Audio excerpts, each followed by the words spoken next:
주님, 이 시간 우리가 이 시간 주의 음성을 듣기를 원합니다. 우리 하나님께서 말씀하여 주시고 우리로 깨닫게 해 주시고 주의 진리 가운데 우리가 살아갈 수 있도록 주의 은혜를 허락하여 주시옵소서. 우리 주님 의지하옵고 모든 말씀 우리 주 예수 그리스도 이름으로 기도드립니다. 아멘. 하나님의 자녀를 어떻게 세상을 살아야지 되는가, 성도의 삶이라는 주제로 계속 우리가 산상수훈의 말씀을 나누고 있습니다. 우리가 하나님의 자녀를 세상을 어떻게 살아야 될까요? 우리가 질문을 잘 들으면 그 질문 안에서 답을 발견할 수 있죠. 우리가 하나님의 자녀로 세상을 살아가는 방법은 아주 간단합니다. 바로 하나님의 자녀답게 세상을 사는 것입니다. 그렇다면 우리가 어떻게 사는 것이 하나님의 자녀답게 사는 것일까라는 질문을 던질 수 있습니다. 조금은 추상적인 답처럼 들리지만 예수님은 빛으로 소금으로 이 땅을 살아가라라고 말씀을 하셨습니다. 소금은 방부제 역할을 합니다.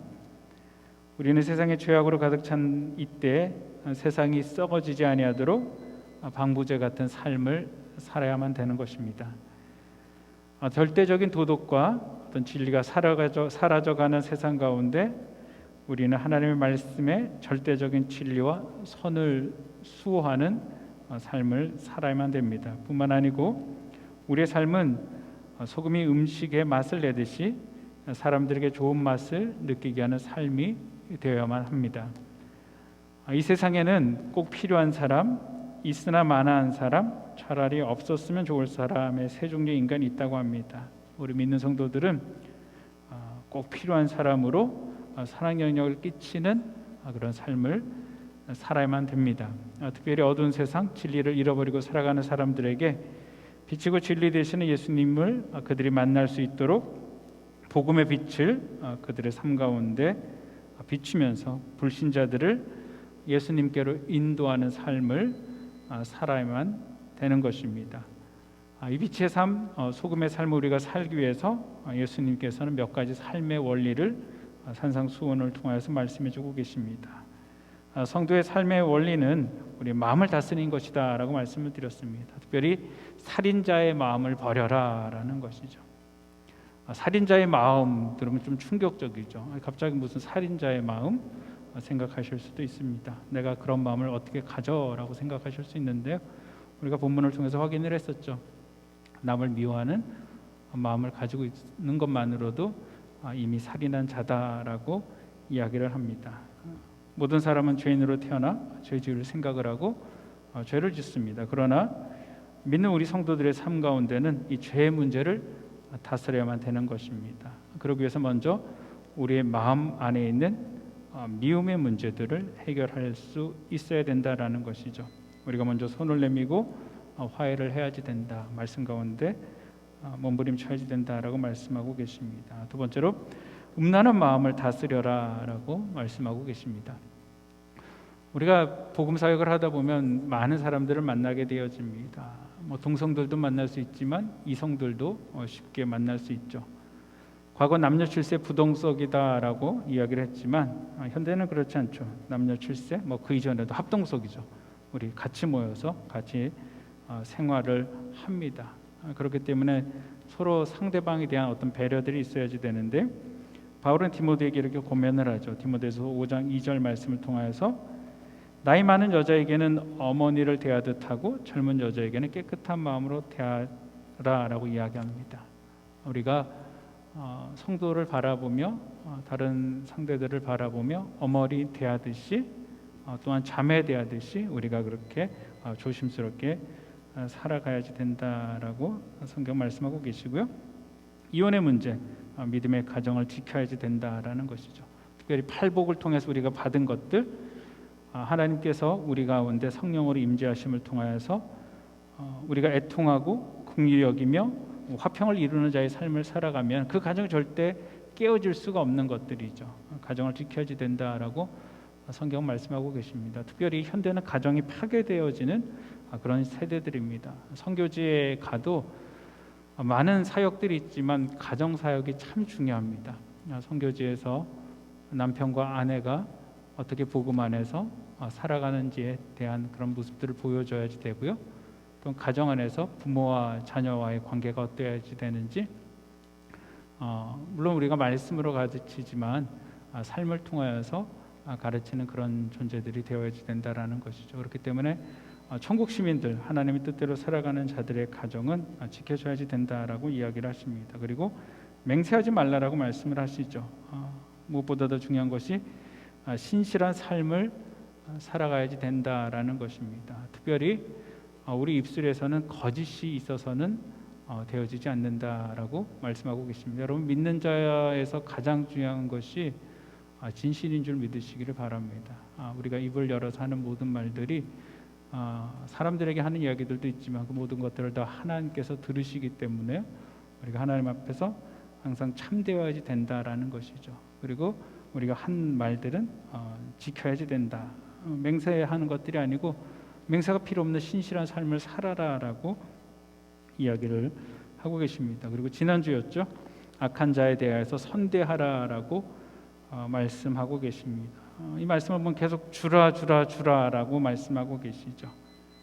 오른뺨을 떼면은 왼뺨을 대어주고, 오리를 가자고 하는 자에게는 심리를 함께 동행하여 주고, 속옷을 달라고 하는 자에게는 겉옷까지 주라라고 말씀하고 계십니다. 악을 악으로 대응하지 말고 관용을 베풀어라라고 말씀하고 계십니다. 그리고 오늘 주제는 어쩌면 사랑의 결정판이다라고 얘기할 수 있을 것입니다. 원수를 사랑하라라고 말씀하십니다. 우리가 너무나도 잘 아는 그런 주제이죠. 마태복음 5장 43절로 48절까지 말씀입니다. 신약성경 7페이지 말씀인데요.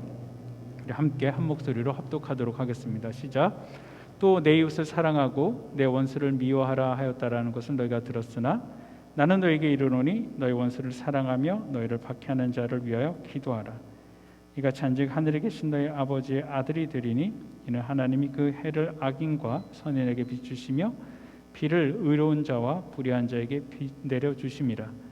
너희가 너희를 사랑하는 자를 사랑하면 무슨 상이 있으리요? 세리도 이같이 아니하냐? 또 너희가 너희 형제에게만 무난하면 남보다 더할 것이 무엇이냐? 이방인들도 이같이 아니하냐? 그러므로 하늘에 계신 너희 아버지의 온전하심 같이 너희도 온전하라. 아멘. 지난주에도 말씀을 드렸지만 내 이웃을 사랑하라는 가르침은 성경에 나오는 가르침입니다. 계속 구약에서도 반복되게 하시는 말씀이죠. 그러나 내 이웃을, 내 원수를 미워하라라는 표현은 성경에 나타나 있지 않습니다. 성경이 말하는 것이 아닙니다. 이것은 성경의 가르침이라기보다는 당시 유대인들의 마음속에 자리 잡고 있었던 보편적인 생각입니다. 유대인의 생각뿐만 아니고 우리의 생각 속에 있는 보편적인 생각이다라고 말할 수 있습니다. 그리스의 철학자 아리스토텔레스는 인간은 사회적 동물이다라고 말을 했습니다. 사람은 태어나자마자 가족이라는 조그만 단체 일원이 됩니다. 그리고 성장하면서 또래들과 어울리게 되고요. 나아가서는 유치원과 초등학교, 중학교, 고등학교, 대학에 이르기까지 그리고 직장을 취직하게 되어지면요, 차츰 사회의 한 일원으로서 성장하고 끊임없이 사회적인 동물로서 평생을 살아가게 되어지죠. 사회적인 동물의 본능은요, 나를 좋아하는 사람을 나도 좋아하고 사랑합니다. 그리고 나와 가까이 있는 사람, 나와 가까운 사람을 좋아하죠. 그리고 나에게 유익을 주는 사람을 좋아하고 나에게 유익을 주는 사람을 사랑합니다. 이건 본능적인 것입니다. 너무나도 당연한 것이죠. 그리고 반대로 나를 미워하고 나에게 악을 행하는 사람, 그 사람은 자연스럽게 미워합니다. 이것이 아주 본능적인 그런 것들이죠. 이것이 잘못되었다고 말하는 사람은 어쩌면 없을 것입니다. 이웃을 사랑하고 원수를 미워하는 것, 이것은 보편적인 것입니다. 그렇게 문제되지 않아 보입니다.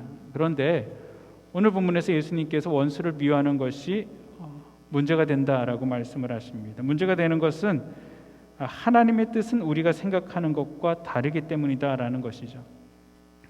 하나님께서 진실로 우리에게 요구하는 것은 이웃을 사랑하고 원수를 미워하는 것이 아니고요. 이웃을 사랑하는 것은 당연한 것이고요. 이웃만이 아니고 원수를 사랑하며 나를 박해하는 자를 위하여 기도하라라고 말씀하고 있는 것입니다. 여러분, 헬라어의 사랑에는 여러 단어들이 있습니다. 우리가 많은 설교를 통해서 아실 수 있는데요. 어떤 필리아가 있죠. 친구 간의 사랑입니다. 우리가 우정이다라고 많이 이야기를 하죠. 그리고 에로스의 사랑이 있습니다. 연인과의 사랑이고요.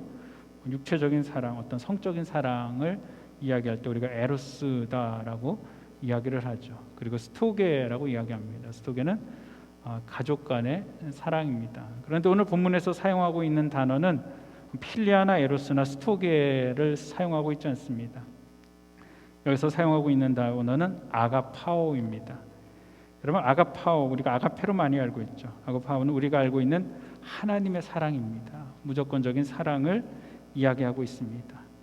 이 아가파오의 사랑은요, 사랑을 받는 사람의 선을 위해서, 그 사람을 위해서 그냥 조건 없이 주는 사랑을 아가파오의 사랑이다라고 이야기합니다.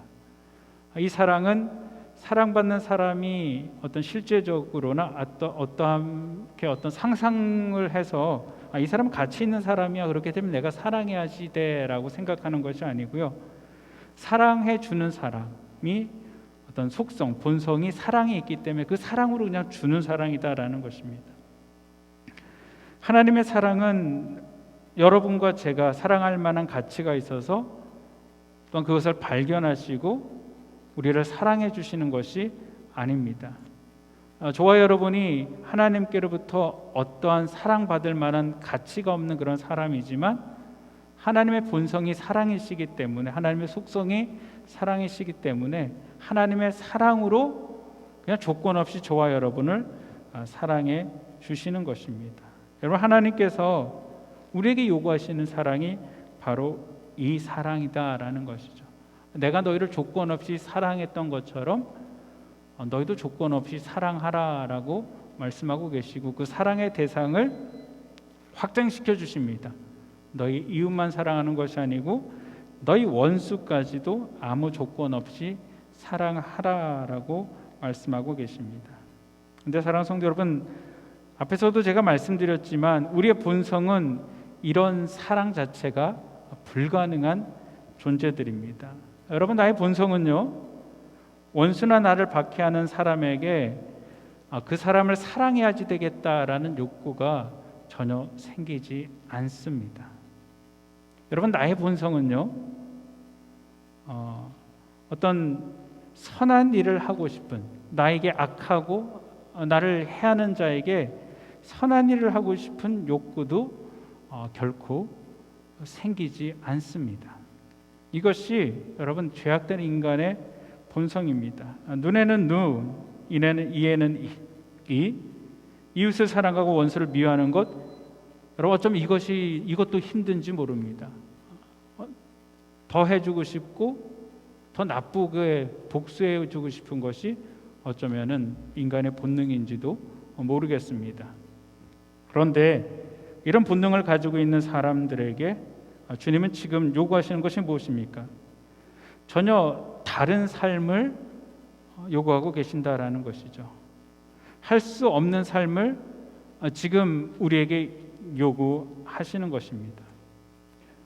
그렇다면은 주님은 정말 우리가 할 수 없는 삶, 지킬 수 없는 율법을 더 무거운 짐을 저와 여러분에게 지라라고 말씀하고 계시는 것일까요? 우리가 여기서 한 가지 생각해 볼 것이 있습니다. 지금 예수님께서 누구에게 이 말씀을 하고 계시냐라는 것입니다. 산에 많은 사람들이 예수님의 말씀을 듣고 계시지만 이 산상수훈의 본문의 말씀은 불신자를 향하고 있는 말씀이 아닙니다. 예수님은 죄된 본성으로 가득 찬 사람들에게 지금 이 말씀을 하고 계시는 것이 아닙니다. 물론 청중 가운데는 그런 사람들이 있습니다. 죄된 본성을 그대로 가지고 있는 자들이 있습니다.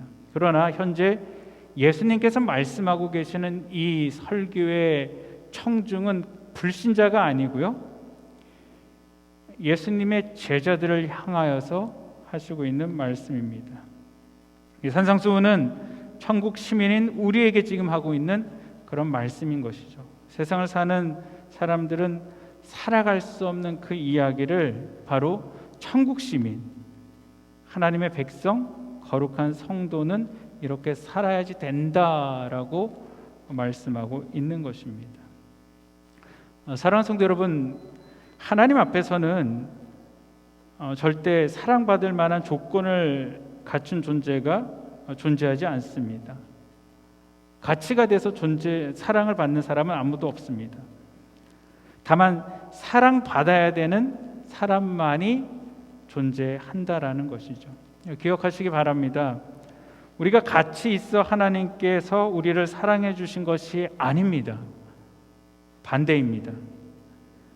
우리는 하나님의 사랑을 받음으로써 비로소 사랑받을 만한 가치 있는 존재가 되었습니다. 의미 없는 나에게 하나님께서 내 이름을 불러주셨을 때 하나님의 사랑받은 나라는 존귀한 존재가 된 것입니다. 제가 참 좋아하는 시 가운데, 제가 뭐 많은 시를 좋아하진 않습니다. 그래도 몇 가지 시 좋아하는데요, 그 중에 김춘수 시인의 꽃이라는 시를 참 좋아합니다. 내가 그의 이름을 불러주기 전에 그는 다만 하나의 몸짓에 지나지 않았다. 내가 그의 이름을 불러주었을 때 그는 나에게 와서 꽃이 되었다. 내가 그의 이름을 불러준 것처럼 나의 빛깔과 향기에 알맞는 누가 나의 이름을 불러다오. 그에게 가서 나도 그의 꽃이 되고 싶다. 우리들은 모두 무엇이 되고 싶다. 너는 나에게, 나는 너에게 잊혀지지 않는 하나의 눈짓이 되고 싶다.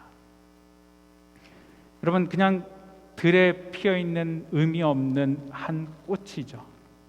하지만 그 꽃을 바라보며 누군가가 이름을 불러주었을 때 그 꽃은 그 사람에게 의미 있는 존재가 되어졌다라는 것이죠. 그것이 저와 여러분이다라는 것입니다. 의미 없는 그런 우리들에게 하나님께서 사랑하는 누구야 라고 불러줬을 때 우리 하나님의 자녀가 되어주셨다라는 것, 되었게 되었다라는 것이죠. 그리고 하나님 우리에게 너는 세상의 빛이다, 너는 세상의 소금이다 라고 말씀을 해주십니다. 그리고 그 결정판으로 오늘 본문의 말씀, 내가 너의 이름을 불러주며 내가 너를 사랑해 준 것처럼 네가 그 가운데 거한다라면은 너도 나처럼 이렇게 세상의 사람들을 사랑해 줄 수 있겠니? 라고 물어보고 계시는 것입니다. 제가 좀 부드럽게 이야기하였지만 사실 부드러운 표현은 아닙니다. 원수마저도 사랑하라 라고 명령하고 계시는 것입니다. 여러분, 우리가 예수님을 바라볼 때 예수님께서 우리를 어떻게 사랑하셨는가, 어떻게 우리를 불러주셨는가를 생각해 보아야만 되는 것입니다. 우리가 거룩하고 정결했을 때가 아니고요, 우리가 여전히 죄악 가운데 있을 때, 우리가 죄인일 때 예수님께서 우리 가운데 오셔서 십자가에 달려 돌아가시면서 그 하나님의 사랑을 확증시켜 주셨다라는 것이죠. 우리가 너무나도 다 아는 이야기입니다. 누구를 위해서 돌아가셨다고요? 의인을 위하여 돌아가셨다라는 것이 아닙니다. 죄인을 위하여 돌아가셨다라고 말씀하고 계십니다. 그리고 돌아가시는 그 과정 가운데서도 예수님을 조롱하고 예수님 앞에 온갖 쓴소리를 하는 사람들을 향하여서 누가복음 23장 34절에 이렇게 말씀을 하시죠. 이 예수께서 이르시되 아버지 저들을 사하여 주옵소서 저들이 하는 것을 알지 못함이니이다. 주님께서는 십자가에 달려 돌아가신 그 순간까지 그들을 용서해 달라라고 말씀하고 계십니다. 여러분, 이 말씀을 우리에게 하셨다라는 것은요, 우리 가운데 이것이 바로 십자가가 아닌가 생각이 되어집니다. 하나님의 명령을 받고 주님께서 끝까지 사랑으로 감당하셨던 그 십자가를 우리도 짊어지라라고 말씀하고 계시는 것들이죠. 예수님은 절대 불가능한 일을 우리에게 요구하시는 것이 결코 아닙니다. 우리가 말씀을 들을 때 어떻게 이 세상에서 이렇게 살아갈 수 있어 라고 생각할 수 있지만 결코 그런 것이 아니다라는 것이죠. 우리가 기독교 역사를 쭉 훑어보게 되어지면은 수많은 믿음의 선배들이 여러분 이 삶을 살았다라는 것을 발견할 수 있습니다. 예수님의 많은 제자들이 자신을 죽이는 자들을 용서하며 순교의 피를 흘렸다라는 것을 쉽게 찾을 수 있습니다. 예수님은 사랑을 고백하시면서 이렇게 말씀하시죠. 너희를 박해하는 자를 위하여 기도하라라고 말씀하고 있습니다. 박해한다라는 것은 협박하다, 공갈하다, 학대하다, 천대하다, 욕하다라는 의미가 포함되어져 있습니다. 별로 듣기 좋은 얘기들이 아니죠. 이것들은 정신적으로, 물질적으로 박해를 행하는 모든 것들을 다 포괄해서 이야기하는 것입니다. 우리를 협박하고, 우리에게 공갈하고, 우리를 학대하고, 우리를 천대하고, 우리에게 악으로 욕하는 자들을 위하여서 우리 하나님께서는 기도하라라고 말씀하고 있는 것입니다. 우리 주님께서 십자가에서 기도하셨던 것처럼요. 어떻게 기도해야지 될까요? 하나님 그들을 용서하여 주십시오. 참 은혜가 되는 것은요, 예수님만 이렇게 기도하셨다라면은 우리가 좀 예수님이시니까 그러실 수 있지 않을까라고 생각되어지지만요, 우리가 너무나도 잘 아는 스데반 집사님께서 순교를 당하면서 예수님이 하셨던 동일한 고백을 하게 되어지죠. 아버지, 저들의 죄를 사하여 주십시오. 저들이 하는 것을 알지 못한다라는 것이죠. 이 본문을 성경 가운데 넣어주신 것은 무엇일까요? 사람이 할 수 있다라는 것입니까? 할 수 없다라는 것입니까? 사람이 능히 할 수 있다라는 것이죠. 이것이 불가능한 것이 아니다라는 것입니다. 그들의 죄악을 위하여서 기도하라라는 것이죠. 원수들이 회개할 수 있도록 기도하라라는 것입니다. 그것을 통하여서 하나님의 자녀가 되어줄 수 있도록 기도하라는 것이죠. 여러분, 스데반을 통해서 누가 변화되어집니까? 스데반을 돌로 치던 현장 가운데 사울이 있게 되어지죠. 나중에 사울이 스데반이 하였던 일들을 기억하는 그런 것들을 우리가 떠올릴 수가 있는데, 여러분, 그런 삶들을 통하여서 악한 자들이 돌아오게 되어진다라는 것입니다.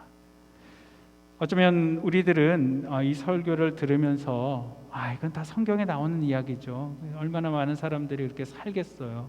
소수의 몇 명들만 그렇게 사는 것이 아닐까요? 라고 이야기하고 지금은 불가능한 것입니다 라고 단정 짓는 분들도 계실 것입니다. 어떤 분과 대화를 하다 보면 그런 말씀하시는 분들이 있더라고요.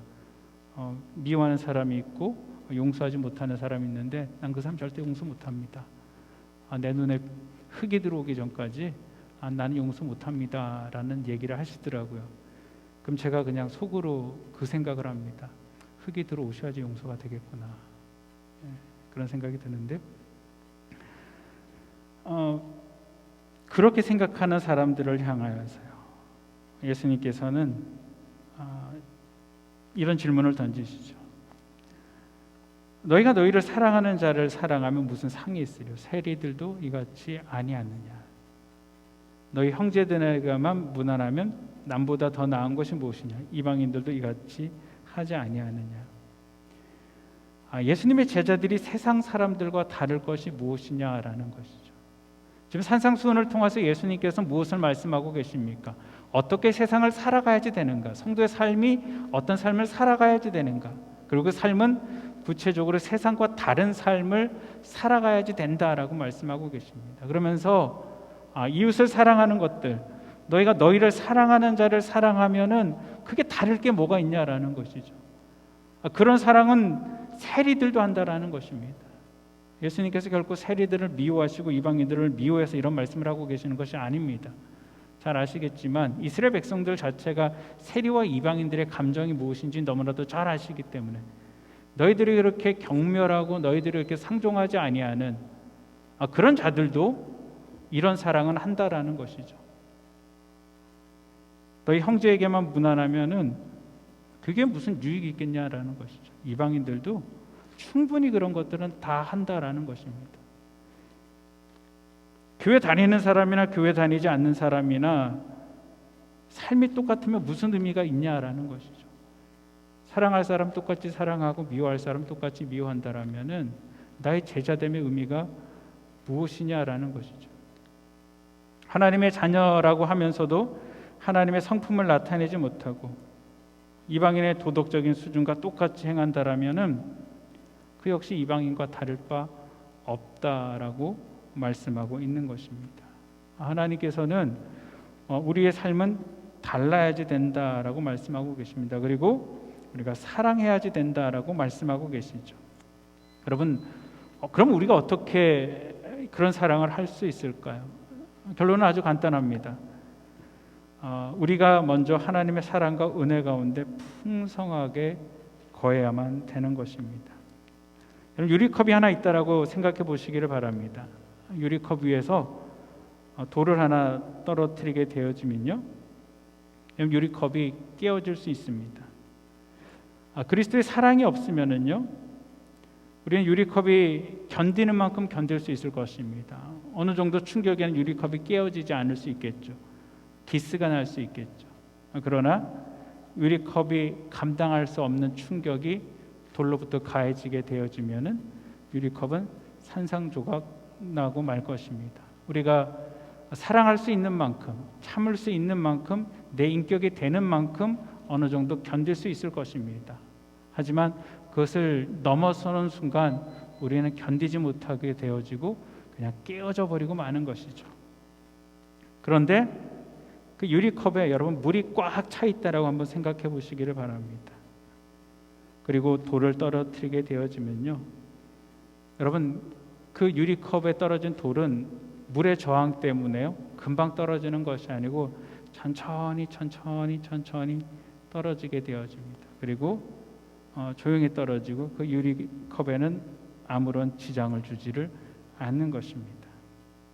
마찬가지로 우리 안에 하나님의 사랑이 가득하게 되어질 때, 하나님의 은혜가 가득하게 되어질 때, 여러분 세상의 어떤 어려움과 힘듦이나 원수의 그런 공격들도 능히 감당할 수 있는 것들이죠. 우리가 시편을 묵상하면서 다윗을 이야기하면서 어떻게 다윗이 사울을 그렇게 용서할 수 있었을까? 죽을 수 있는 상황 가운데서도 어찌 그가 그런 유혹 가운데 넘어가지 않았을까라는 질문을 던지게 되어집니다. 여러분, 그 답이 무엇일까요? 다윗은 다윗의 힘으로 그랬던 것이 아닙니다. 그가 하나님을 찬양하고 하나님과 동행하며 그가 하나님의 영으로 충만하였기 때문에 그 하나님의 충만함을 통하여서 그가 능히 감당할 수 있었던 그런 것입니다. 고린도서 13장 5절에요. 너희가 믿음에 있는가 너희 자신을 시험하고 너희 자신을 확증하라. 예수 그리스도께서 너희 안에 계실 줄을 너희가 스스로 알지 못하네. 그러지 않으면 너희가 버리운 자니라 라고 말씀하고 계십니다. 여러분, 믿음이 내 안에 있다라는 것은 무엇일까요? 오늘 이 본문과 같이 좀 비교를 해보기를 원하는데, 정말 내 안에 하나님에 대한 사랑, 하나님에 대한 믿음이 있다라면 오늘 하나님께서, 우리 주님께서 하시는 말씀들에 대한 삶을 내가 살아갈 수 있다라는 것들이죠. 분명히 하나님께서 요구하는 삶인데 내가 그렇게 살아가지 못한다라면 그것은 말씀이 잘못된 것이 아니고요, 내가 잘못되어진 것이다라는 것이죠. 너 자신을 확증하라라고 말씀하고 계십니다. 여러분, 우리가 원수를 사랑하기 위해서는요, 다른 사람이 나에게 어떻게 행동해 올 것인가를 생각하지 말고 그리스도께서 내가 무엇을 하기를 원하시는가에 따라 생각하시기를 바랍니다. 우리는 남이 나에게 어떤 행동을 한 것들, 또 앞으로 내가 행동했을 때 어떻게 그가 나에게 행동할 것인가에 대한 생각들로 가득 차 있습니다.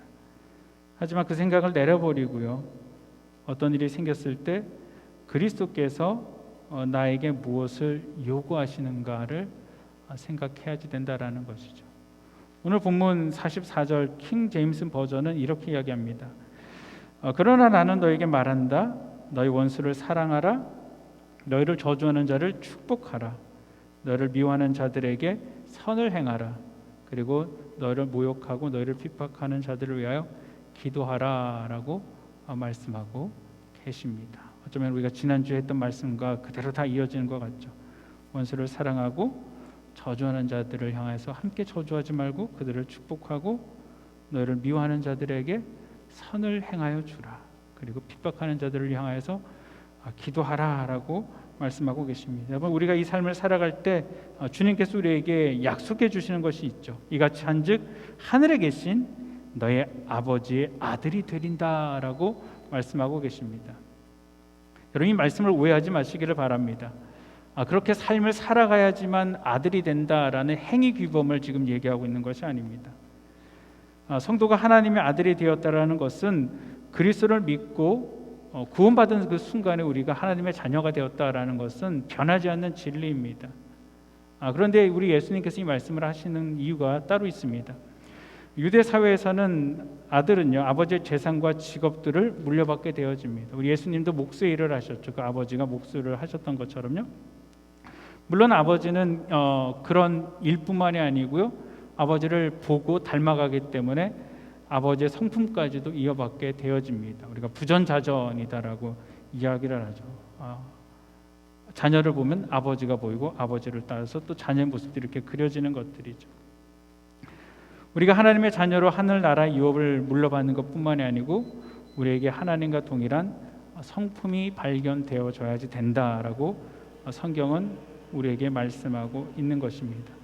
다른 사람으로부터 하나님의 자녀라는 인정을 받는 것은 실제 행동이 그리스도의 말씀과 같이 원수를 사랑할 수 있는 정도까지 이루어져야지 된다라고 말씀하고 있는 것입니다. 여러분, 우리의 구원은 단지 우리가 단지 구원받는 것에서 만족하는 것이 아니고 성숙된 신앙인으로 자라가야지 된다라는 것이죠. 그래서 주님께서 하시는 말씀이 무엇입니까? 하나님이 해를 악인과 선인에게 비춰주며 비를 의로운 자와 불의한 자에게 내려주심이니라. 하나님께서 동일하게 악한 자나 의로운 자나 그들 삶 가운데 복을 내려주시듯이 우리가 그런 사랑을 베푸는 자가 되어져야지 된다라고 말씀하고 계시고요. 그 삶을 통하여서 세상이 우리가 하나님의 자녀됨을 알게 되어질 것이다. 우리 단체 가운데서도 그 사랑을 통하여서 우리 한 사람 한 사람이 하나님의 자녀가 되어짐을 세상이 알게 되어질 것이다 라고 성경은 분명하게 말씀하고 계십니다. 그리고 결론으로 그러면 하늘에 계신 너희 아버지의 온전한 신같이 너희가 온전하라 라고 말씀하고 계십니다. 이 온전하다에 해당되어지는 히브리어 탐밈은요, 흠이 없다라는 뜻과 함께 분할하지 않는다라는 뜻을 가지고 있습니다. 이것이 주로 하나님께 순종하는 마음을 이야기할 때 나타내지죠. 아브라함에게 창세기 17장 1절에 내 앞에서 온전하라 라고 말씀하고 계십니다. 그리고 우리가 잘 알고 있는 성경의 인물이죠. 노아와 다윗과 욥의 경우 흠이 없는 온전한 삶을 살았다라고 이야기합니다. 그러나 여러분, 이 온전하다라는 것이요, 이들이 도덕적인 삶의 측면에서 온전하다, 완전하다라는 것을 의미하고 있는 것은 아닙니다. 온전함은 어떤 도덕적이거나 윤리적인 측면에서 인간의 행위가 완전하여진 것이 아니고요, 하나님과의 관계에 있어서 완전함을 말하고 있는 것입니다. 그러니까 하나님의 완전한 지배를 받으며 하나님께 전적으로 복종하는 모습을 두고 바로 이 온전함이다라고 말씀하고 있는 것이죠. 우리가 기억해야 될 것은 인간 스스로는 결코 완전해질 수 없다라는 것이죠. 의인은 아무도 없다라고 말씀하고 있기 때문에 우리 육신으로서는 도저히 그것이 불가능한 것입니다. 하지만 우리가 하나님의 뜻을 깨닫고 그 하나님 말씀 가운데 우리가 외식적으로 행하는 율법 준수가 아니라 진실한 기쁨과 순종의 마음으로 하나님을 사랑하고 이웃을 내 몸과 같이 우리가 사랑하는 적극적인 삶을 살아갈 때 우리가 비로소 그 하나님의 온전하심을 닮아간다라는 것입니다. 참다운 사랑은 감추어진 동기가 없다라고 이야기합니다. 무슨 목적을 가지고 사랑하는 것이 아니고요, 하나님께서 내게 주신 그 사랑이 있기 때문에 그 감격이 내 삶 가운데 있기 때문에 그 감격을 가지고 내가 나를 해하려는 자, 나를 힘들게 하는 자, 나의 원수를 품고 사랑할 수 있는 것입니다. 요한일서 4장 19절로 20절 말씀에요. 우리가 사랑함은 그가 먼저 우리를 사랑하셨음이니라. 누구든지 하나님을 사랑하노라 하고 그 형제를 미워하면 이는 거짓말하는 자니 보는 바 그 형제를 사랑하지 아니하는 자는 보지 못하는 바 하나님을 사랑할 수 없느니라. 여러분, 우리가 사랑할 수 있는 힘은 오직 한 가지입니다. 우리가 사랑함은 그가 먼저 우리를 사랑하셨습니다. 우리가 하나님의 사랑을 나누기 위해서는 우리가 날마다 하나님의 사랑 가운데 거야만 되는 것입니다. 여러분, 우리가 정말로 하나님을 사랑한다라고 우리가 얼마나 많이 고백을 합니까? 그렇게 하면서도 형제를 미워하는 마음들이 그것이 내 안에 있다라면은 그것은 거짓말하는 것이다라고 말하고 있습니다. 인간은 알 수가 없죠. 사람은 알 수가 없죠. 내 마음속에 무엇이 있는지, 무슨 생각을 하고 있는지. 웃고 있으면 다 웃고 있는 것으로 알죠. 선한 미소를 짓고 있으면 다 선한 미소를 짓고 있는 줄 알죠. 하지만 하나님께서는 그 마음속에 무엇이 있는지 너무나도 잘 아신다라는 것이죠. 보이는 바 형제를 사랑하지 아니하는 자는 보지 못하는 바 하나님을 사랑할 수 없느니라. 여러분, 하나님께서 말씀하시는 천국 시민은 그렇기 때문에 원수를 사랑하는 자들이다라는 것이죠. 그렇기 때문에 저와 여러분의 삶이 여러분 몸부림치시기를 바랍니다. 저도 이 말씀을 준비하면서 자유롭지는 못합니다. 목사이지만 여전히 내 가운데 어떤 일이 생길 때마다 미움의 감정들이 생길 때가 있고 힘들 때가 있습니다. 그 힘듦의 문제들을 하나님 앞에 해결하기 위해서 몸부림칠 때가 너무나도 많습니다. 근데 쉽게 그 부분들이 해결되어지진 않습니다. 근데 해결되어질 때가 있습니다. 그것은 다를 때가 아니고요. 하나님의 사랑에 물밀듯 밀려왔을 때, 제가 힘들 때마다 하나님 앞에 나아가면은 하나님은 저에게 항상 하는 질문이 있습니다. 네가 나를 사랑하냐라는 질문을 하십니다. 다른 위로를 안 하세요. 네가 나를 사랑하냐?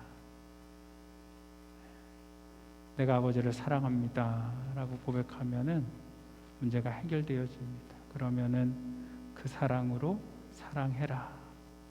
그 사랑으로 섬기고 그 사랑으로 살아가라. 여러분, 오늘 말씀을 통해서 사랑의 결정판입니다. 원수를 사랑하라 라고 말씀하고 계십니다. 여러분 삶 가운데 묶여있는 사람이 있습니까? 사랑하지 못하는 사람이 있습니까? 그 사람을 생각할 때마다 힘듦들이 있습니까? 여러분 하나님 앞에 내려놓고 기도하시기를 바랍니다. 그 영혼을 위해서 기도하시고요. 특별히 여러분을 위해서 기도하시기를 바랍니다. 하나님, 내가 하나님의 사랑을 받은 자녀인데 하나님께서 나를 빛으로 소금으로 불러주셨는데 내가 여전히 내 삶 가운데 하나님의 뜻을 이루지 못하는 이 모습들이 있습니다. 하나님, 이 문제가 해결되어지면은 내가 더욱더 하나님을 닮아가는 존재로 하나님 앞에 세워질 수 있는데 하나님 나에게 힘을 주시고 하나님 나에게 능력을 부어주시사 나로 하여금 하나님의 사랑으로 사랑하는 자가 되어지게 해달라고 기도하시기를 바랍니다. 그리고 우리가 하나님께서 은혜 주실 때 한 발짝 나아갈 때 그 사랑이 우리의 삶 가운데 꽃으로 피어질 줄 믿습니다. 원수가 친구로 변하는 그런 기적이 우리 삶 가운데 일어날 줄 믿습니다. 기도하겠습니다. 사랑과 은혜가 많으신 아버지 하나님 감사를 드립니다. 아버지 하나님, 우리를 향하여 원수를 사랑하라 라고 말씀하고 계십니다. 세상 사람들은 도저히 할 수 없는 것들을 우리는 믿는 자들이기 때문에, 우리는 하나님의 자녀이들이기 때문에, 하나님의 백성이기 때문에 달라야지 된다라고 말씀하고 계십니다. 너희들이 세상 사람들과 같다라면은 하나님의 자녀의 의미가 무엇이냐라고 우리에게 질문하고 있습니다. 하나님께서 사랑하셨던 것처럼, 나를 사랑하셨던 것처럼 나도 사랑하는 자가 되게 하여 주시옵소서. 특별히 가정 안에서 아버지 하나님 사랑하지 못하는 관계들이 있습니까? 하나님 깨어진 관계들이 있습니까?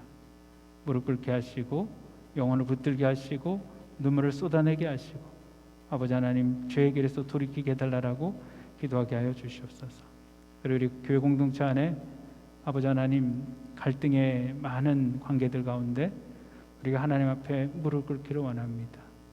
아버지 하나님, 하나님을 사랑한다 하면서도 아버지 그 마음속에 형제를 미워하는 마음이 있으면 거짓말장이다라고 주께서는 분명하게 아버지 말씀하고 계십니다. 우리 주님께서 하시오니 우리가 하나님 앞에 진실한 자들, 사람 앞에 진실한 자들 주님 되어지게 하여 주시옵소서. 특별히 주의 십자가 앞에 아버지 하나님 우리가 몸부림치기를 원합니다. 주의 보혈 앞에 우리가 몸부림치기를 원합니다. 우리를 새롭게 하여 주시고 우리를 변화시켜 주시고 우리의 사랑의 공동체가 되어지게 하여 주시옵소서. 그리하여서 세상이 우리를 바라보며 우리가 하나님의 자녀됨을 깨닫게 하여 주시옵소서. 삶으로 하나님을 전하는 자들 주님 되어지게 하여 주시옵소서. 우리 주님 의지하고 예수님 이름으로 기도합니다. 아멘.